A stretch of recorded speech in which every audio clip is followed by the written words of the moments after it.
You know, a lot of people in this world have a very good heart. Maybe they would tell you that they were brought up that way, to show love and respect for others because, well, that's what you do. Other people in the world come up with great ideas that turn into great business ventures such as Apple, Triumph, IBM, just to name a few.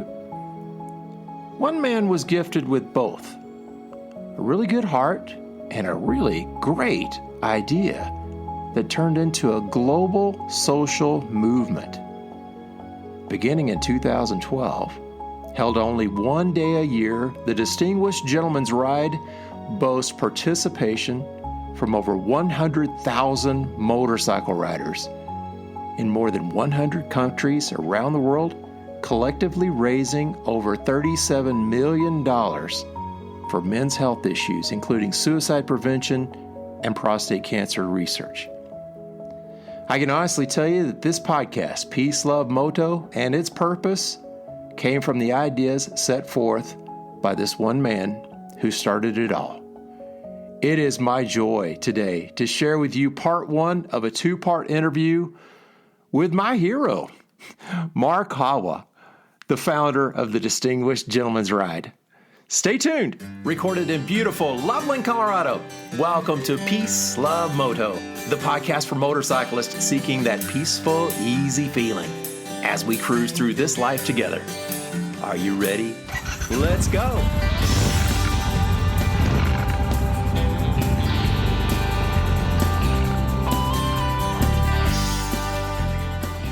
Well, I'm absolutely thrilled today to have on as my guest on the Peace, Love, Moto podcast, Mark Hawwa, the founder, the founding father of the Distinguished Gentleman's Ride and now the Distinguished Gentleman's Drive. It is, just to name a few facts here, is the largest motorcycle charity event in the world, over 100 countries around the world, and the numbers that I have is $37 million raised for men's health. So welcome, Mark Hawwa. Thank you. Thanks for having me. Oh, so excited to have you. Well, let's just cut to the chase. This is not our first conversation, is it? No, it's not. It's not. We talked briefly. You gave me a call, a very odd call, and I was glad I was sitting down a year ago. Would you mind describing from your side what that call was all about? Well, I get the absolute honor and the privilege of letting people know when they've won certain prizes. And fortunately for you, you ended up being our prize winner for the Gentleman's Ride competition, which is anyone that raises over $250 goes into this amazing draw to win a Triumph motorcycle. So it's quite difficult having to look at the internet. Obviously, I'm based in Sydney, Australia, and jumping on Google and seeing what is an appropriate time zone to call at what time. And I was fortunate enough to let you know that you were actually the winner of a brand new Triumph Modern Classic motorcycle. And I'm still thrilled and just shaken beyond belief. I have told that story, I don't know how many times, because the bike I am riding currently, the one that I was presented with through my local Triumph dealership, is a 2023 Triumph Scrambler XE, the extreme version in the matte green. I absolutely love it. And I just couldn't be more thrilled. You know, the DGR started by touching my heart, and then it touched my garage. So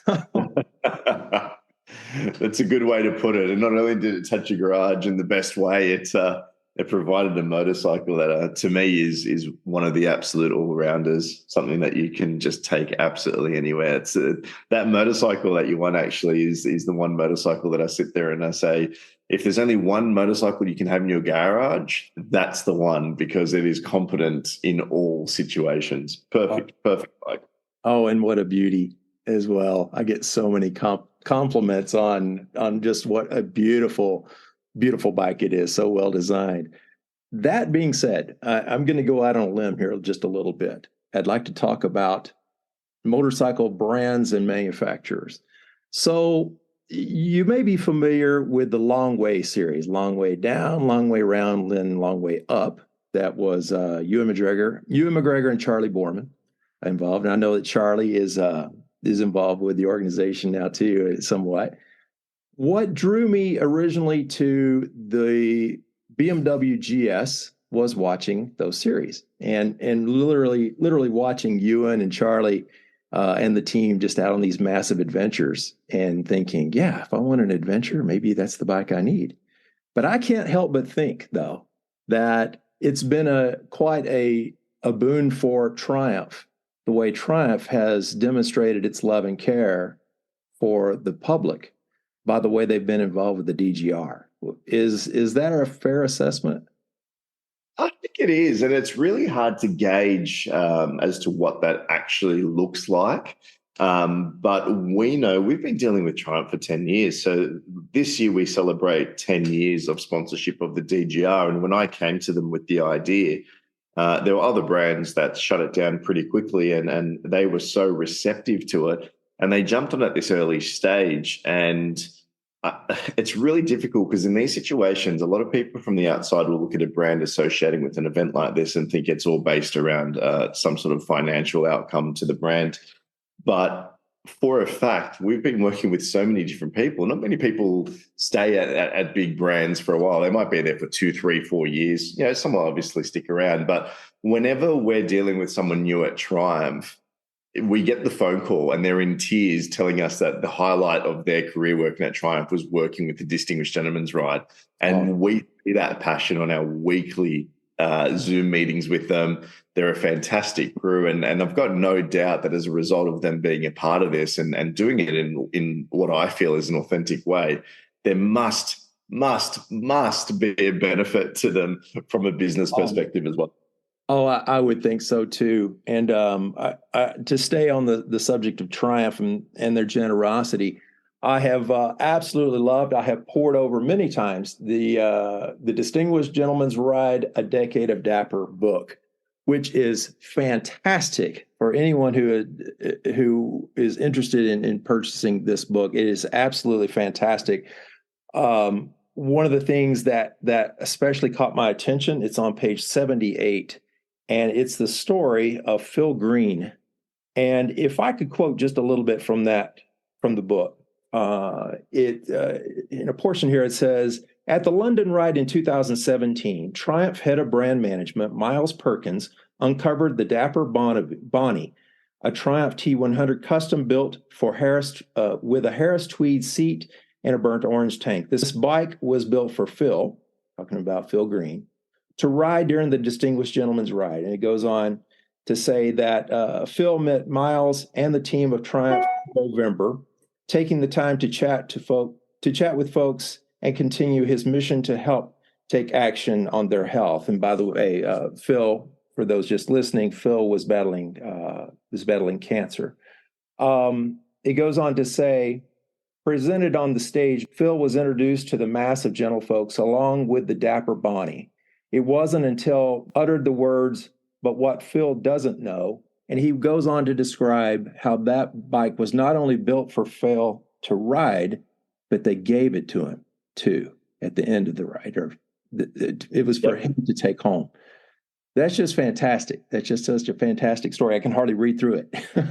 And that was off their own back, and that was the amazing thing about that. I mean, we at no point sat there and suggested they do anything like that. Obviously, we appreciate their support, but they're friends, but they're still sponsors as well. So that was something that they connected with.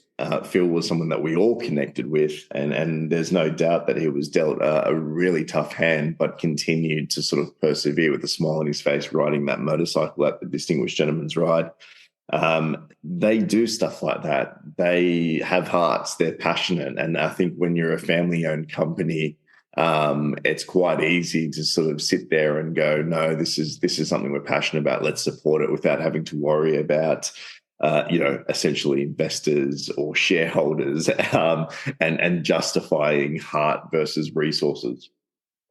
Yeah, I can't help but think about the old adage that says to good people come good things, and I think maybe there's a parallel here to good companies, to good things They've been as great. well.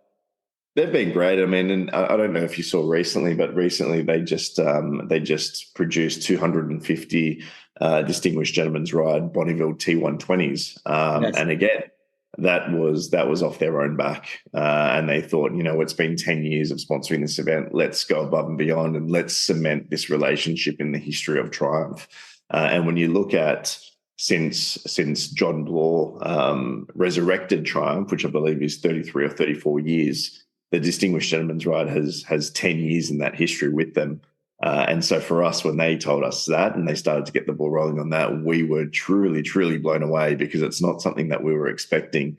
And, to be able to have one of the most iconic names on the motorcycle model related to the Distinguished Gentleman's Ride, I think was a real pinch me moment, and a very exciting moment for the guys that are working in this office, but also for our volunteers. Yeah. Oh, just fantastic. Hats off to Triumph for so many things. Staying in the book for just another moment, on the very next page, 79, has a picture of Phil Green, and I would assume that that's his son next to him, next to that Triumph motorcycle. Unfortunately, as you said, we lost Phil. He passed away in January 2021, according to the book. But I think this picture tells a bigger story too, because to me, the efforts that you put forth in the dream that you've had for this, and everybody else who's joined along around the world, it's not just for the guys, and it's also for their spouses. And I'm looking at the face of a little boy here who lost his dad. So it's a big deal, isn't it? It is a big deal. And I think that's when we started to realize how big of a deal this actually was. So when I first started the Distinguished Gentleman's Ride, it was really based around breaking that stereotype that motorcyclists are negative, dangerous, possibly a one percenter. And then we started to focus on, obviously, okay, well, how do we start to get men to open up about their health? And we started to work specifically with prostate cancer foundations globally. And it was in the third year where I received a phone call from one of the riders in Kent, and he basically said, "Hey, if it wasn't for you, I wouldn't be here. You motivated me to get checked for prostate cancer." And I actually had it, and I was able to get to it early enough that it hasn't been too much of an issue. And then we also spoke to his wife and kids. And so that was the real sort of awakening moment that we've just saved a life 3 years in. How do we motivate more guys to get checked? How do we save more lives? And for us, that is the key about what we do. And there's not a month that goes by that we don't have someone getting in contact with us, sharing their story, whether or not it's now based around suicide, because that's where half our funding goes, or based around prostate cancer. And I think for us, that's the motivation to continue doing this. I don't think I've ever done anything for more than a couple of years, and we're now currently up to year 12. Yeah. Oh, just fantastic. Fantastic. Such a spirit of everything. Kind of to go back in time, if you don't mind, I have researched you a little bit and watched a number of your interviews and listened to podcasts where you've been interviewed. You made a mention on one of them about the way you grew up, about your parents' influence on you, about being a servant. Do you mind expanding on that a little bit? Yeah, I think for us, I mean, my parents they came from overseas. So dad was born in Palestine, moved to Egypt within 30 days. Mum's Polish Greek with a born in Egypt background. They came to Australia quite early, and they're very much Australian, as you can imagine. They're in their mid-70s. But growing up here, I mean, I've got two older brothers and a twin brother as well. And for us, it was always based around how we could help others, whether or not it was helping to carry a pram up the stairs, obviously getting up and giving the seat to someone that's a little bit more elderly. One of my older brothers has special needs, and so they enrolled us into sort of volunteer programs when we were younger to help people with Down syndrome and special needs and all the rest of it. So we're really well familiar with people that have grown up, based around those issues. And so I think for us, it was always how do we help others? And I think that's something that still continues. So obviously starting the Distinguished Gentleman's Ride in those first initial years and putting a couple of years into it where, it wasn't about having a job. It wasn't about making a paycheck. It was just about how do we help others? And then ultimately, it turned into something a little bit larger than I think any of us could have ever realized. Oh, yeah, exactly. You talk about something exploding. Take a great idea, just make it completely amazing. And as I think about it, it seems to be the perfect combination. Again, it's folks with a common interest, and it's a fairly narrow interest too. Would you say? I mean, it's not only just motorcyclists, which there's a lot of motorcyclists in the world, but it's those that ride with style. You might say, that this ride is targeted toward, the classics, the classic bikes, modern classics, and you have certain criteria for those bikes. So to me, it seems that you've got the perfect combination. You got folks with a common interest, fairly narrow interest, somewhat, but you've got folks, probably more importantly, with a common sense of values. I can't help, but I was using this expression to a friend the other day. It's like this global hug. It's like when I went to the DGR for the first time last year, I felt like I could walk up to a total stranger and give them a hug and they would hug me back. And then we would say, by the way, what's your name? I don't know. Is that the feeling you get from this? That's typically the feeling I get on every ride. So I've been fortunate enough, obviously, to be able to attend a few different rides in different cities and different countries. And it is a global hug, and I've never heard anyone put it that way. And I've the hairs on my arms are currently standing up because that is a perfect way of putting it. Irrespective of where you are taking part in the world, the ride is the same, the values are the same, and the people are just the same. It's irrespective. And the thing about this event, it is a niche within a niche. There's no doubt about it. I mean, motorcycles are niche, and then you want to go a little bit deeper. That classic style of motorcycles is even more niche now. But there is something special about it where this is a safe space where people can talk, and they can talk without judgment, and they can talk in a way that they might not even feel comfortable talking to their partner about or even their friends about. And I always use an example where, I started riding motorcycles 13 years ago. I started up a Sydney-based crew called Sydney Cafe Races. And back then, you wouldn't hear guys talk openly about their health. You wouldn't hear guys talking about, having their testicles removed because of testicular cancer. Whereas now, that's a conversation I've heard in person where two guys are talking about it. And these guys haven't met before. They probably don't even know each other's names before, but they've somehow got onto this topic and started talking about it openly. And I was just overhearing this as I was walking past them. And to me, I think that's the real pinch me moment where you sit there and go, wow, like, we're not the guys that are trying to be harder than we may appear. We're not the guys that are trying to be something other than what we actually are. We're a bunch of guys that are totally comfortable in our skin, and I think we're also an event that's making it easier for guys to be more comfortable in their own skin, being more comfortable to talk about their mental health, more comfortable to talk about their struggles, and most importantly, more comfortable to reach out and get that support they need. Well, my friends, we have reached the end of part one of our two-part interview with Mark Hawwa.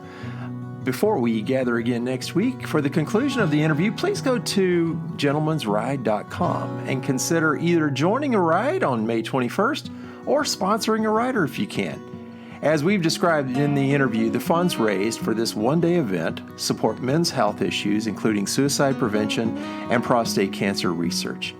If you're able to join a ride, that would be fantastic. Just sign yourself up and participate. I'll personally be the host of the ride in Fort Collins, Colorado. And if you may consider sponsoring me, that would be wonderful. I'd really appreciate that. My name is Ron Francis.